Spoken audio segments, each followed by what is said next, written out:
We good? Okay, thank you. So we'll take that from the top. Now is the opportunity for any citizens, either in person or online, who wish to speak directly to council. This is their opportunity. So if there is anyone who would like to exercise their right to speak to their elected representatives, now is the time. And last call, anyone who wants to speak to council. Hearing no one, we will move on to announcements. Does anyone have any announcements they wish to share this evening? Okay, I have two. First of all, this Friday is the opening night of the Beaver Dam Area Community Theater's latest comedy entitled The Play That Goes Wrong. So it opens on Friday and it will run for the next 2 weekends. So if you're interested in a play that combines Monty Python and Sherlock Holmes, come on down to the theater. It's going to be fun. And the second thing is I'm happy to announce that significant progress has been made on Project WAVE, and the city is now in the process of issuing building permits. Building construction will begin soon, and there will be a formal announcement of this project with the company and the city on November 12th, to which you will all be invited. So more details will come. So good. Any other announcements people wish to share? Okay, then we are on to the disposition of the minutes of the Common Council meeting of September 8th. Can I get a motion? Alder Burnett, good. And a second? I'll second that. Thank you, Alder Wild. Any comments or corrections for the minutes from September 8th?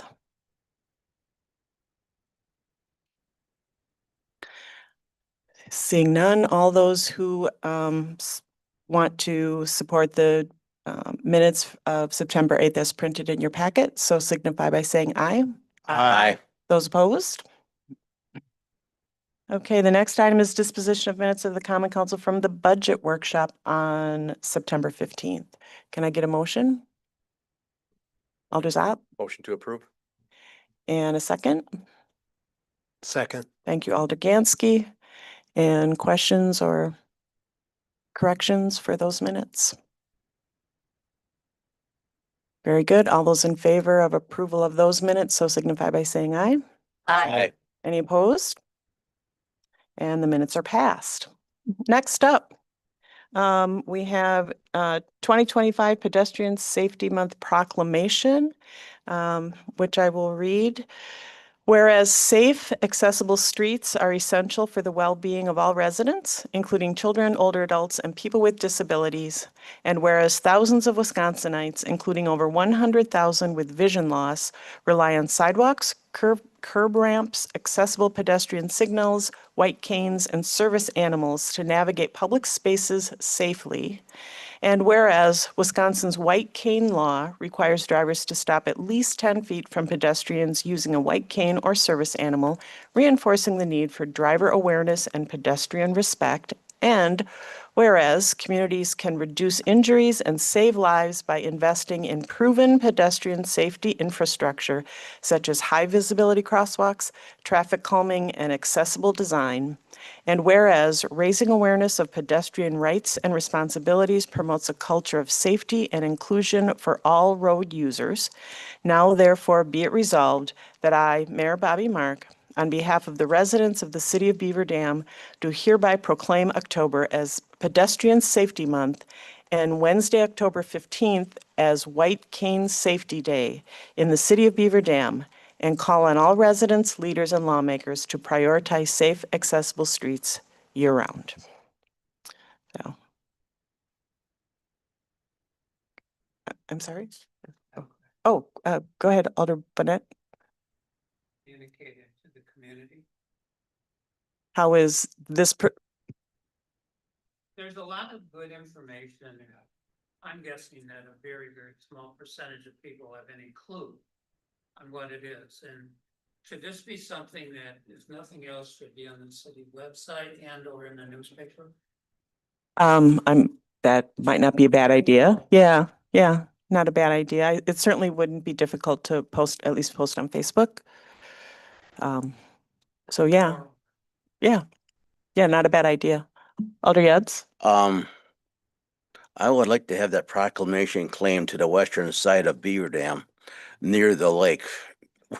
I'm hearing issues already about sidewalks down there. I wish they could all get a copy of that proclamation. Well, we can hang on to it for sure. Okay, any other comments before we move on? Okay, next up is our new city administrator's report. Well, thank you. I appreciate the opportunity to be here today and to give you a quick update on my progress. When hired, I had promised not to make any significant changes for 90 days, so I've been holding back and taking notes. I've spent a lot of time meeting with the community, reading and learning about the history of the city of Beaver Dam. I've met with almost all of the department heads, except for Dan in the back there.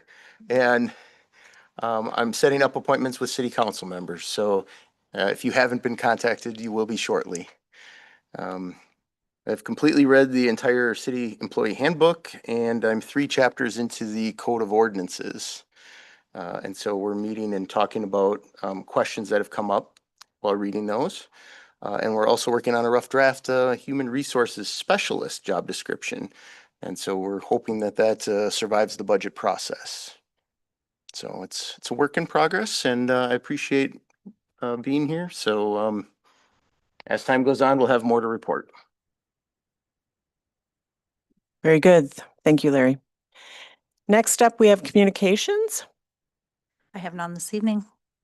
Very good. The next item is the approval of the bills between September 5th and October 2nd in the amount of $1,767,840. And can I get a motion? Make a motion to approve the bills as presented. Thank you, Alder Zopp and Alder Wild. I will second that motion. Thank you. Any questions or comments?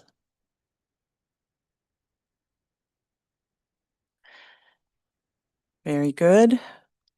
So then we will call for okay. All those in favor of approval of the bills, so signify by saying aye. Aye. Any opposed? Very good. Next up, as everyone knows, we had an alder resign. Ken Anderson is no longer with us, and he was also our council president. So the next item on the agenda is to talk about who is going to fill his vacancy. Alder Fisher. I would like to nominate Jack Yuds to fill this term out until after the next election. He's been a past president, and we're only talking a few months here. Rather try to break somebody in, why not let Jack handle it until after this election, and then we can elect somebody. And I just want to point out that Alder Fisher is correct that whoever is chosen this evening will be council president only until just after the April election, when we will once again will seat a new council and they will choose a new president. So, Jack, is that okay with you? Grudgingly, I'll take the the nomination until April when the spring election is. Okay, anybody else want to throw their hat in the ring?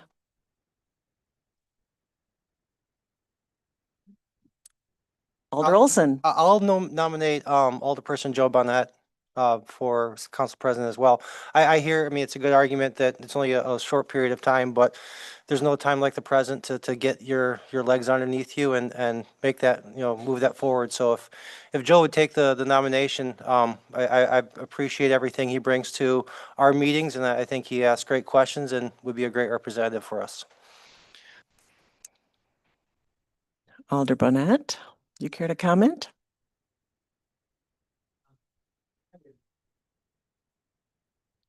Okay. Any other nominations before we close them? Okay, so the only nomination on the floor for council president is Alder Jack Yuds. Does this have to be a voice vote or a roll call vote? It can be now if there's not more than one nomination. We don't need obviously a secret ballot. Okay, So if we can get a second for that, and then we'll do roll call and that'll be it. okay, so I guess we need a second. Aldersop? I'd be happy to second Jack Yudd's nomination. Very good. All those in favor of Jack Yudd serving as our next council president, so signify by saying aye. Aye. Any opposed? Congratulations, Jack. I'm speechless right now. Hopefully tomorrow morning at coffee, you'll be speechless. In related business, the next item is our District 6 vacancy discussion and possible action, just to bring everyone up to speed again with the resignation of Alder Anderson. That leaves the council several options. Because we are so close to the April election, in fact, any candidates who are running in the April election need to take out nomination papers starting in December, so we're not far away at all. That eliminates the option of having a special election because we're just too close to the general election. So that leaves us with a couple of options. One option is simply to leave the seat vacant from now until April. The other option would be to open it up to, and in the past, we've taken self-nominations from the public. We advertise it and ask people to come to a particular council meeting, and then they speak and we vote. There probably are other options that we could discuss if you're interested, but that's what the two things we've done in the past. Yeah, Alder Fisher? Make a motion that we leave that open until the election next spring. Is there a second? Alder Yudds? I'll make that second. Discussion? Alder Olson? I guess I would disagree with that. And the reason for that is because we have the budget coming up. We're leaving a full district unrepresented. And I understand that they would be new to the whole process, but they are still someone who's representing that area. So we do have some big things coming up in the near future. And I think that they should have an opportunity to represent themselves if someone wants to step up and take on that role. And otherwise, we're leaving it for 4 or 5 months without any representation. Yeah, it would be not quite, well, it'll be 6 months from today, right? Yeah. So Alder Zopp? Mayor, it's kind of been quasi advertised, right? Like there's general awareness that Alder Anderson resigned. Has anyone contacted you or the city looking, any interest in assuming? No interest. No. Okay. Alder Perkins? I don't think it hurts to do the process like we did previously with elders in this position, just to see if we get any bites. Doesn't hurt. And I should mention that no one has come to me expressing interest, but quite a few people have come to me and suggested names of people. And some of them I have approached and they have not been interested.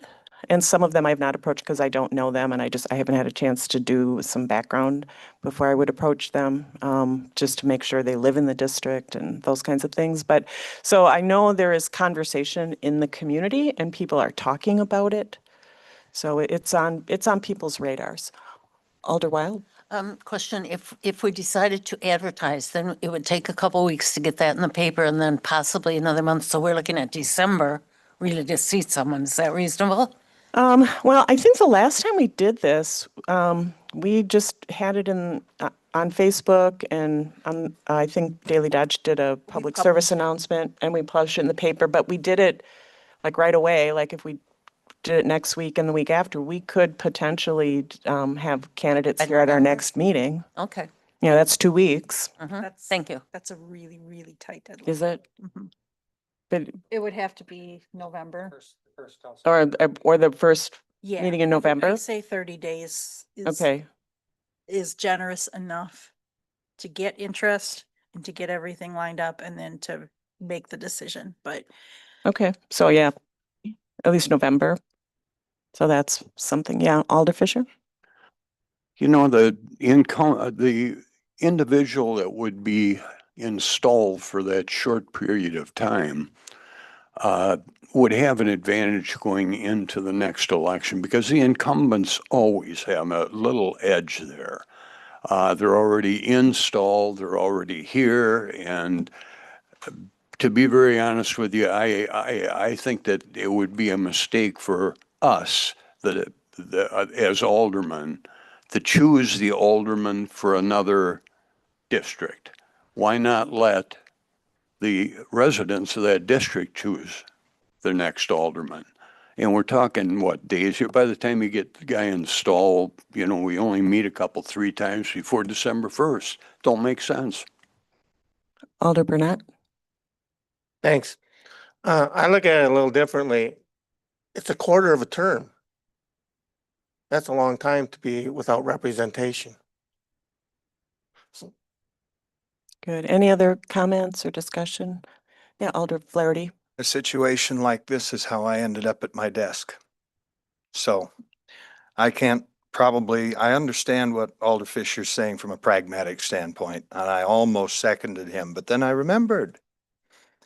I'm in favor of leaving it open, I think, and just raising awareness. Let's cast the net out a little farther, maybe.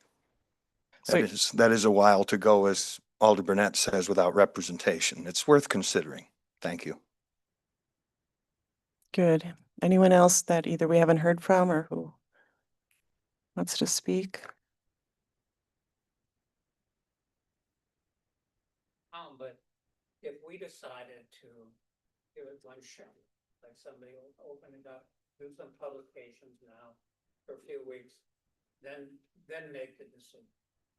But then, if we vote with the motion now, we basically cut it off, but maybe to sympathize with the other view, or just open it up, and if we get candidates that we like, we can pick somebody. If not, we just close it for the spring election. Alder Zopp? So maybe this is for Attorney O'Day.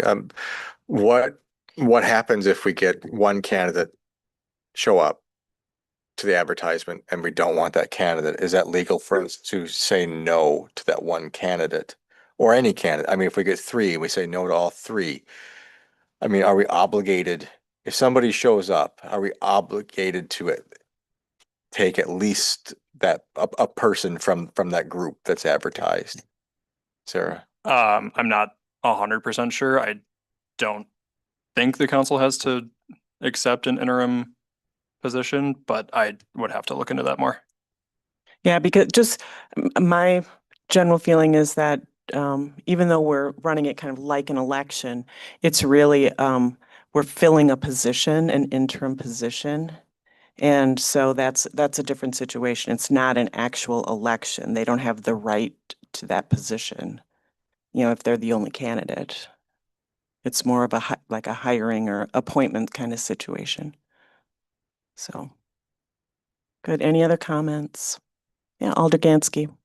Yeah, I mean, I was the most recent person that went through this process. And one thing I was thinking was,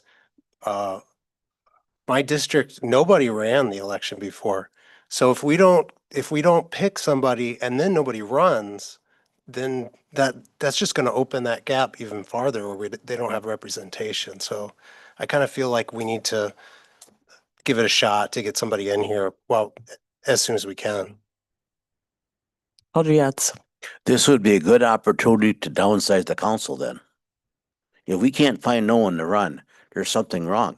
Maybe we should go back down, we should go to 7 or 9 councilmen. 14 is too many. Maybe we should look at that option then. While I appreciate the logic and the sentiment, that's a much longer runway for that kind of an action. And so this decision will have to come first, but we can re-entertain that issue as well. So is there any additional comments, or are we ready? The motion on the floor is to leave the position vacant until April. So if there isn't any other discussion, we will first vote on that motion. So, and let's do a voice vote. You doing a voice or a roll call? Let's do a voice. Then Can we? I can do a roll call, or you could call for Yeah, let's do a roll call. Okay. Burnett, No. Burnett, No. Flaherty, No. Fisher, Yes. Gansky, No. Keel, No. Olson, No. Perkins, No. Wild, Yes. Yads, Yes. Zap. No. So that motion does not pass. So then would someone care to make an additional motion? Because all we know is we're not going to leave it vacant, but we need a motion to decide what we're actually going to do. Yeah, Alder Olson? Motion to open it up for, us to pick a candidate in the next month. So we advertise it to the people of Ward 6 or District 6. They can come in, plead their case, and then whenever it's appropriate, we will, as a council, decide who the next member will be in for the interim. Okay, in a second. Alder Perkins? I'll second that motion. Thank you. Any other discussion? Alder Yads? If we're gonna post this job, is there ordinance or anything like that, or anything to a certain point of how many days? We can have it a week and quick shut it down, 2 weeks, or is it a full 30 days? For I this? think we did, at least the last time we determined, I mean, based on, If we're going to publish it in the paper, you have to give them the lead time of a week. And then, every other place we're going to post it, great. We tend to run it maybe 3 times, like 3 weeks consecutively. It's tougher now that we don't have a true daily newspaper. But then we bring it back within about 30 days. Give people enough time to decide if they really want to do it and to draft their letter with their qualifications and all of that fun stuff. Bring it back to you guys, and then with them appearing, pleading their case, and then you guys deciding. yeah, I think shooting for that first meeting in November would be a reasonable target. Yeah, Alder Zap. When, this is just kind of my general knowledge, but we never kind of discussed this. Are the candidates screened for any red flags or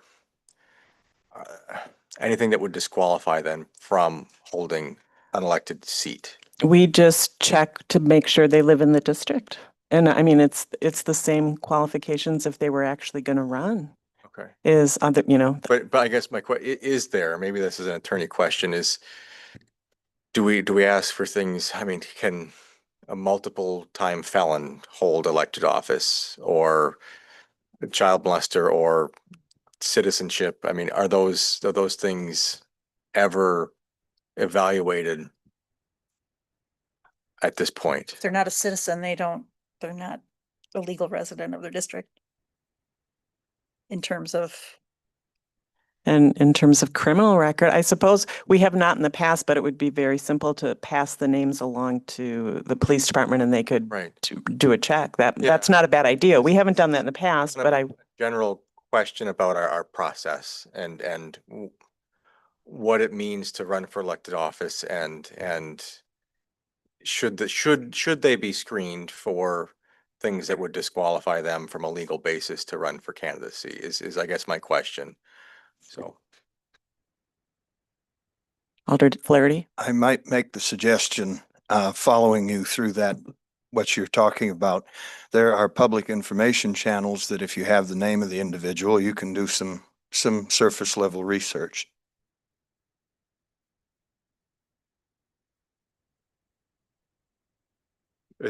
I guess, thank you. I guess I would be more interested in the police chief, I guess, level. I see. Very good. Yeah, I don't want to know about somebody's views. I want to know about somebody's. Yeah, okay. Well, okay. Yeah, we can certainly do that. Okay. I was talking about public records, maybe at the county or. Oh, right. Okay, I see what you're saying. We would do our own. Okay. But from an organizational standpoint, I mean, we could ask chief to prepare that as well, right? So. I'm assuming Mhm. we have done that with other things, so. Right, okay. Yeah, go ahead, I Alder guess Gansky. my only concern with that is we just have to be careful with what's legal. I mean, I don't know what the law stands on that. So like, is it illegal for us to do that? but we would be barring somebody from running if we said they can't because of that. Well, but they're not actually running, they're applying. And for example, when we hired our city administrator, a standard step in the procedure was to run a background check, a criminal background check. I see the gray area now. So, Yeah. Attorney Day, your opinion, please?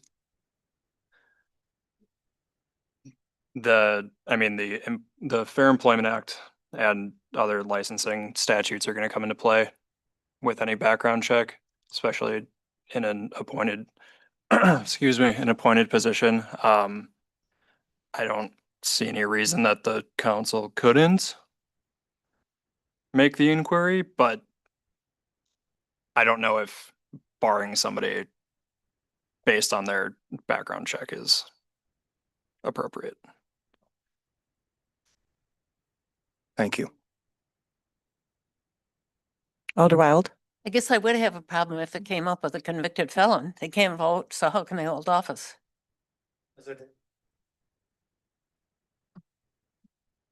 Is this something that you could look into and report back? Cause if we can open this up and we can sort this out, is this something we can get a legal opinion on?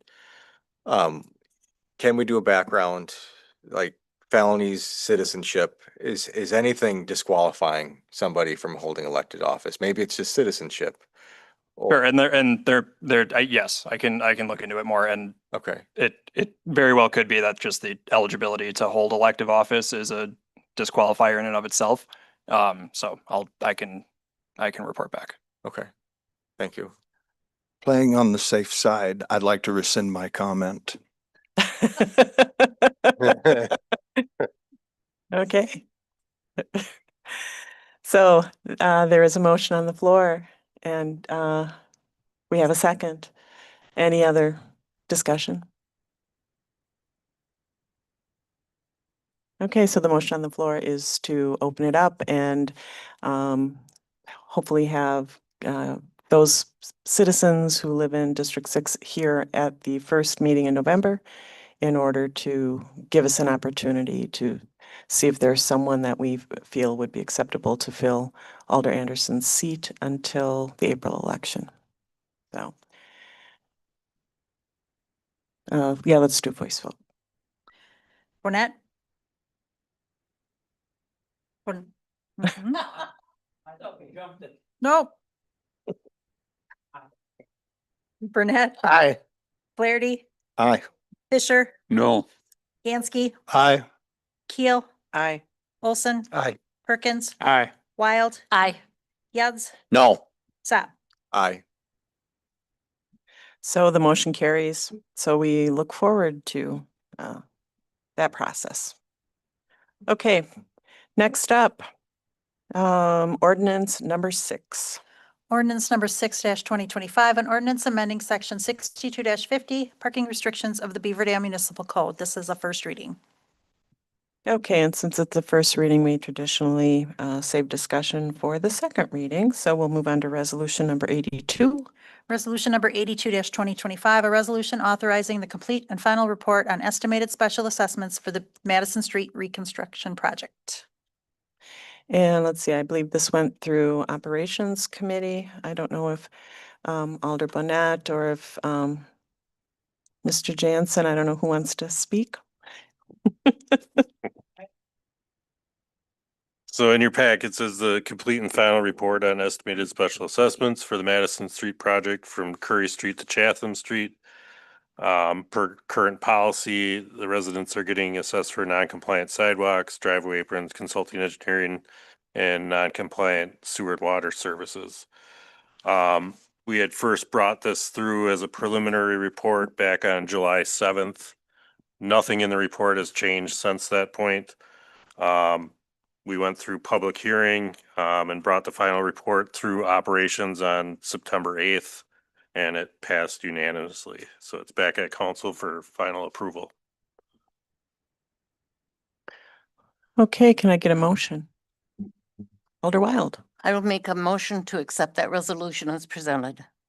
And a second? A second. Thank you, Alder Bonnet. Any discussion or questions? Okay, Then let's call the roll. Bonnet, Aye. Burnett, Aye. Flaherty, Aye. Fisher, Aye. Gansky, Aye. Keel, Aye. Olson, Aye. Perkins, Aye. Wild, Aye. Yads, Aye. Zap. Aye. Next up, resolution number 82. Resolution number 83 2025, a resolution awarding the contract for the 2025 sidewalk replacement program. Wait, I think we need to do 80. Oh, wait. We just did 82. Oh, okay, sorry. Did we skip, did we do the ordinance? Mhm. Yeah, okay. Sorry. Confusing myself. So ordinance 83, again, I'll take it. So in your packets is our annual sidewalk replacement program. We haven't had a substantial program for quite a few years, so we're reinstituting it this year with hopes that we continue on an annual basis. This year's program is South Lincoln Ave, East South Street, James Street, East Mill Street, Henry Street, and Washington Street. We did bid this out and we opened them on October 1st. We got 3 bids back. The lowest bid was Forward Contractors of Wisconsin from Grafton. We did do some reference checks on them. Namely, we spoke with Waupun. They do a lot of work for Milwaukee. All good reports back. So we do feel comfortable recommending approval of their contract for $73,120. very good. Can I get a motion? I would make that motion to accept. Are we ready? Yeah, yeah.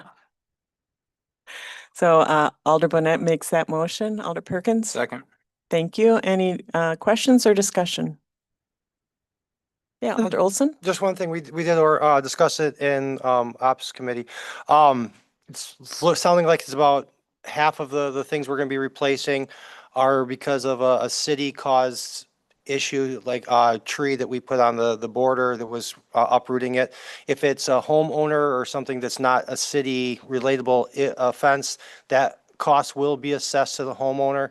So there will be some owners out there that will see it on their tax bill, the cost for replacing their sidewalk.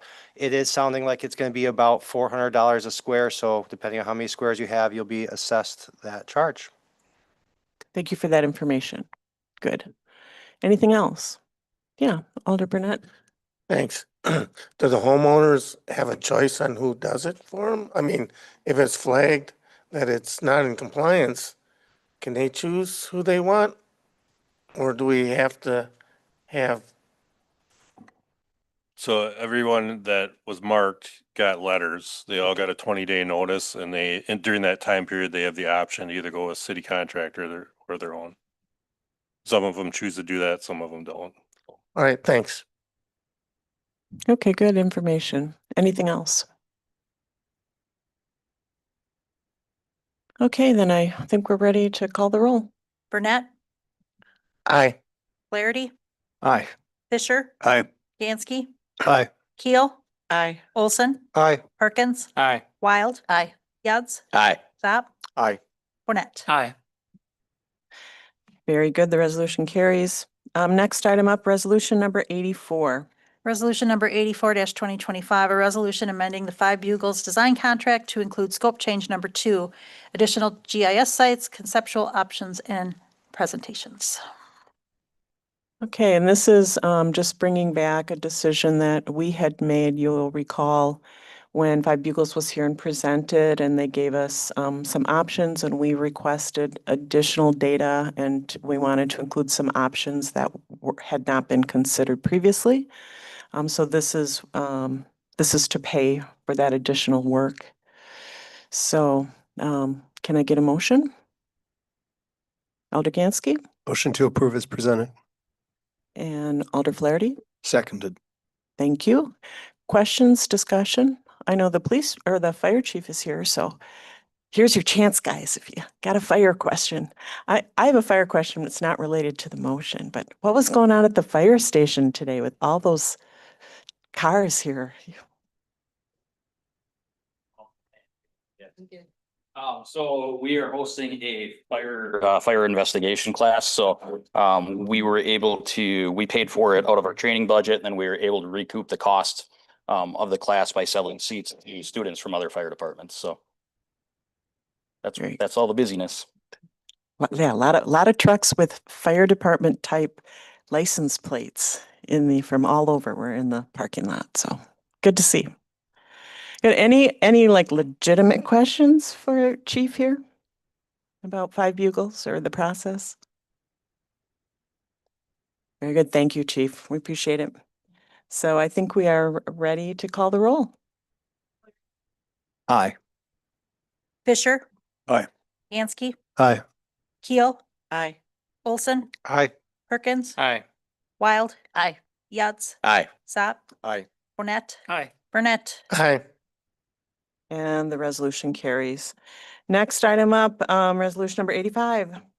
Resolution number 85-2025, a resolution adopting a memorandum of understanding between the City of Beaver Dam and the International Association of Firefighters, Local 3432. And I believe you should all have a copy of that memorandum of understanding at your desk. So you might want to take a look. And maybe Chief, you want to give us some background here? Yeah, I'm happy just to go through it quick, because I know you guys didn't get it until right before the meeting. I apologize for that. Somewhere it got lost in the email chain. So hopefully everybody recalls last year budget time, funding was included this year for a fire inspection position. I had been working with the union on language for that. But again, as you recall, with the union contract, it went significantly over the expected time it took to renegotiate that. So to concentrate on that and not muddy the waters, the union and our city attorney and myself decided that we'd put this on the back burner, get you guys a union contract to finalize, and then we'd revisit this, which is the point that we're at today. So in short, this MOU in front of you, it does a couple of things. One thing with the fire inspector that, again, if you recall conversations we've had, is that our current inspectors are on shift. They're part of our minimum staffing. For example, I only have 6 people on today. One of those people is out doing fire inspections all day, and that inhibits our ability to actually respond to emergencies. So as you see in the memo I sent out under position clarification, this just states that fire inspector is not going to be used for daily minimum staffing. Lateral entry language, basically lateral entry language says if you have X number of years experience, we can hire you at that pay rate and give you that vacation in accordance with our vacation schedule. We have the exact same language in the regular contract. There's an outline of the work schedule. The work schedule is 40 hours a week, but because of the nature of fire inspections, it's going to be flexible over time. For example, a supper club or bars and taverns. Sometimes we'll do those inspections during the day, but we'll find violations that need to be checked when the building's occupied, such as blocked exits or locked exits. And so our inspectors go back out when the business is open at night, and they will check on that. And so there has to be a little bit of flexibility. That's what the schedule is representing. Leave benefits, all the leave benefits are identical to what's in the city handbook. There was nothing changed there. We tried to keep everything consistent. And then the salary schedule, the way that the firefighters get paid is they work a 56-hour work week. They actually get paid 53 hours straight time, 3 hours overtime because of Fair Labor Standard Act. This position simply converts the biweekly salary into a 40-hour work week, and it addresses any overtime that may occur. So it keeps the overtime rate at time and a half. Otherwise, there could be some inflation to it, but that's all taken care of in the overtime schedule there. And that's I believe everything in there, unless you guys have questions. Elder Zap? Chief, just could you clarify, is this a union position or not? Yes. It is, okay.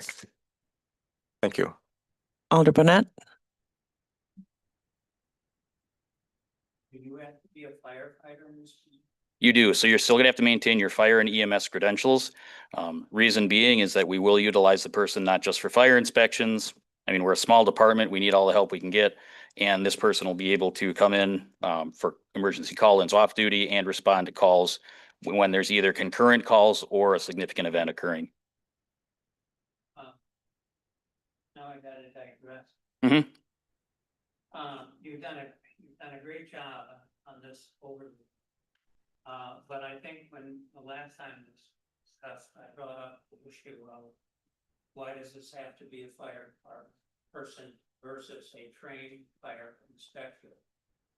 And when we integrate that into the higher cost echelons of the union and firefighter, and what I think I remember you saying is there's a major backlog, where you guys have a tough time keeping up. Which means if we hired an independent inspector, they could very well be full-time doing inspection, regardless of the role in fire. So that's where I'm coming from. I'm guessing you expected that. Yeah, and I don't want it to appear that I'm telling you that we're gonna be utilizing this person for emergency calls every day, because that's not the case. But several times a week, we have at least 3 ambulances out concurrently in which we're calling people back in, which we just had this discussion about with the union contract and what call-in costs. And so they're gonna be getting 3 times their annual, or excuse me, 3 times their hourly wage to be called back in to report back for duty. And so we can, at that point, that's where this person would step in. We wouldn't call somebody in, and we'd use them in that context to help fill that. And again, when there's large significant events. So it's not something that's going to be happening every single day. They're 9 to 5 is going to be doing the fire inspections. But yet, much higher rate than we would need to pay an inspector just to do inspection. And I'm not trying to discount. You're trying, I understand. Yeah, and so, I mean, I understand what you're saying, and depending where you go and what departments you look at, they use either model. Usually what you're talking about, we're talking about much larger municipalities that hire what we would call civilian inspectors. So we're talking, Madison, Milwaukee. I'm aware that Appleton has them, but then you go to other municipalities and they do it the way that we're doing it. So, I mean, there's definitely a choice to be made in which is more important. Again, I support this because it gives us another responder when we need them, and it fills the need for the fire inspector position. See, that's where I'm from, but if we have a backlog, we can't do it with our existing status, we want to hire somebody. We know the work is there.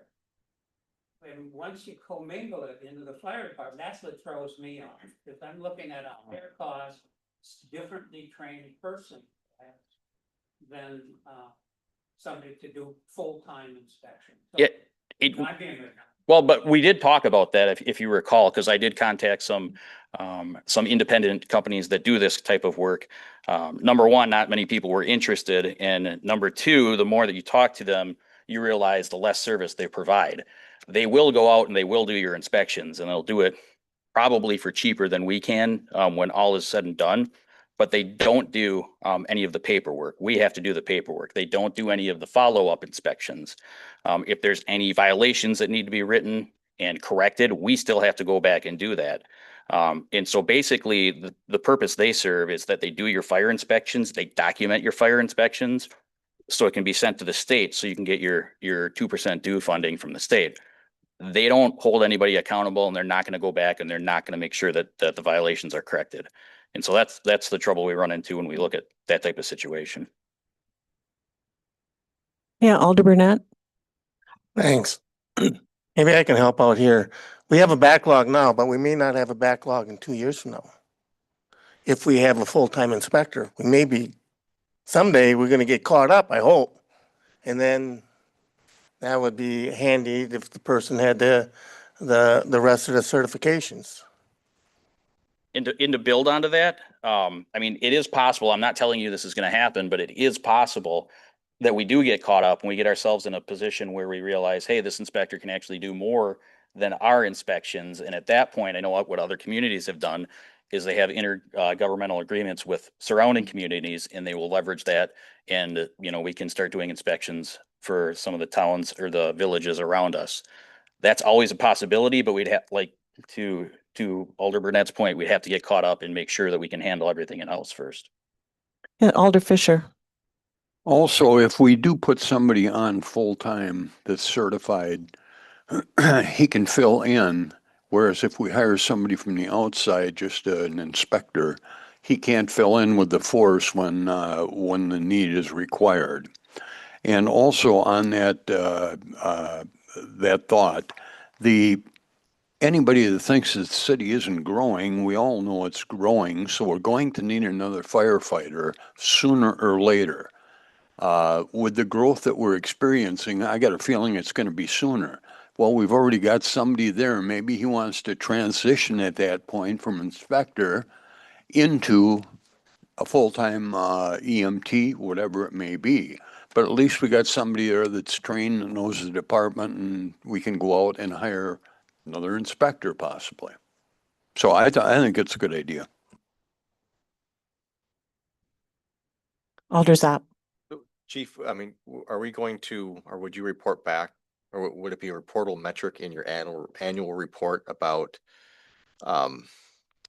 level of inspection? I mean, is it reasonable for us to think the 2025 annual report would have 100% clearance for inspections, or what's reasonable for us to kind of? Our goal for the past several years has simply been to complete the inspections. Okay. So we are we're hoping to complete at least 90% this year. Okay. But you got to remember with that 90%, we probably have somewhere around a 30 to 40% fail rate. And unless those are immediate life-threatening issues, I mean, if we're talking about doors that are bolted shut, or we just discovered an entire exit at a dining facility that the owner put a new wall up and blocked the entire thing, and so they got to go in and do some demolition. Unless it's stuff like that, we simply don't have the time to go and follow up. So there's a lot of, I don't want to say smaller things, but non-immediate issues that we simply don't have the time to go back. And so that's what we'd like to target, to get this to 100% and make sure that we're getting 100% of those corrected. Right, because I guess with the dues, right, we're supposed to have 100% Yep. inspections, and then you're saying we don't even have follow-up capacity right now. So you're hoping, so would it be our expectation that 2026 you'd have 100% inspection rate, and then you'd have some higher level, you said like 30 or 40 or 50? Yeah, ultimately we want 100% follow-up inspections done and 100% compliance. Okay. I think it would be a goal to shoot for that 100% follow-up done, at least everything followed up once. Okay. Not necessarily everything's going to be complied with, because you obviously run into issues, and that's why we need to continue going back. Right. But that's the ultimate goal. Yeah. Right. So eventually, I mean, I guess to Alder Fisher's point, 5-10 years from now, you've probably resolved a lot of the bad actors, and hopefully that person has spare capacity. So, okay. Yeah. I'm just trying to understand what we can expect to see metric wise for this person, and completing the goals that we've set forth. So, And I think one other thing to note is that both of my inspectors that are on shift and assigned have told me that they are going to be retiring this year. So we are going to lose our two most experienced inspectors here probably in the next 8 to 10 months. Okay. And so it's important to fill the position so they can get this next person trained as soon as possible. So, okay. Thank you. Yeah. Good. Any other questions or comments? Yeah, Alder Gansky. How big of a difference are we talking about between the two scenarios, like per year? The full-time inspector versus inspector that's qualified as a firefighter? As in salary? Again, that's going to depend on where you look. And it's going to depend on where on the wage scale we're talking. I would estimate, starting to top end, probably somewhere in the $10,000 to $15,000 range, but that's just off the top of my head. I could dig a couple out for you if you're really looking for solid numbers, but. I was just looking for approximation. That's pretty good. Okay, any other discussion? Okay, then we need a motion on the floor.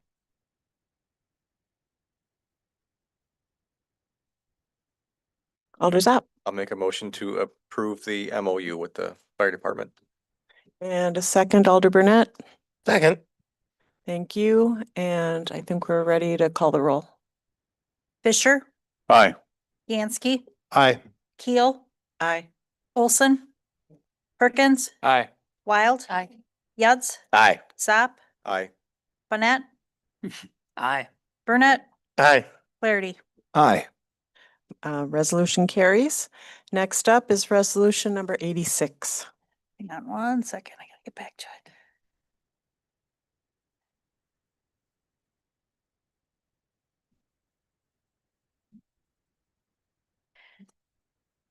Sorry about that.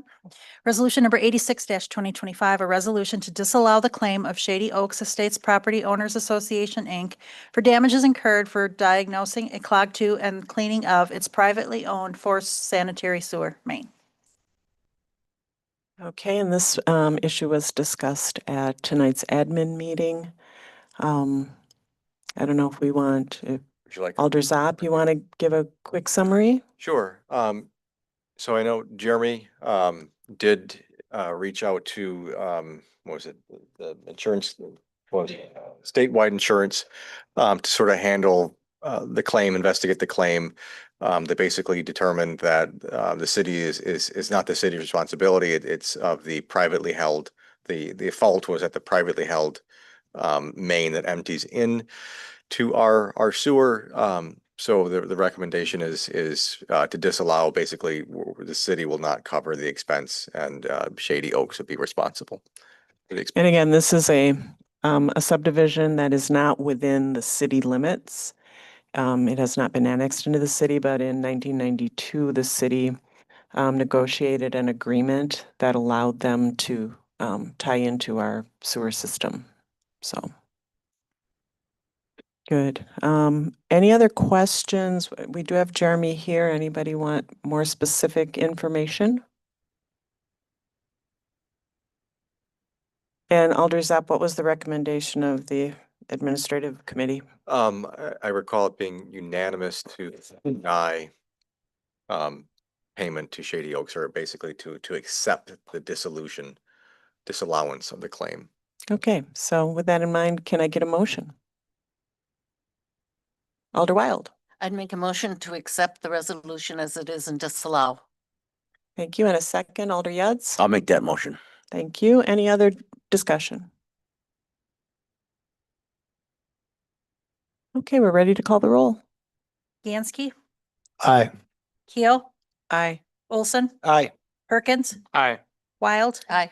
Yads, Aye. Zap, Aye. Bonnet, Aye. Burnett, Aye.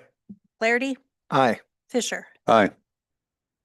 So the resolution carries, and the last resolution of the evening, number 87.